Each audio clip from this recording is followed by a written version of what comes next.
अस्सलाम वालेकुम। क्या हाल है? ठीक है। आज आज आज हम क्या करेंगे? गेम खेलेंगे। गेम खेलें गेम। अभी जैसे ये हमारे पास कैंडीज हैं, ठीक है। ये हमने कैंडीज निकाली है। ये देखें, गिनती करते हैं कितनी है, ठीक है। गिनती करते हैं कितनी कैंडीज है, ठीक है। ये हम इधर रख देते हैं, इधर रख देते हैं। ये कैंडीज देखते हैं, काउंट करते हैं कितनी है। 1 2 3 4 5 6 7 8 9 10। हमारे पास कितनी है? 10।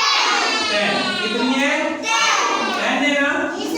अब हम एक काम करते हैं, ठीक है। ये हमारे पास 10 है। 10 में से निकाली हमने, कितनी निकाली?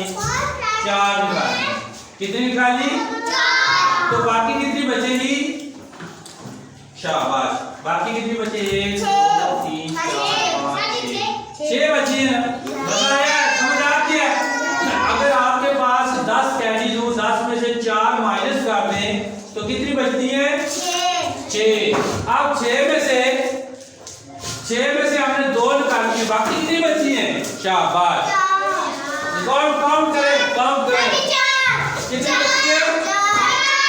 4 बची है। शाबाश। अभी एक और काम करते हैं। अभी हमारे पास कितनी बची है? 4 बची है। अभी एक और काम करते हैं। अब ये हमारे पास 4 है।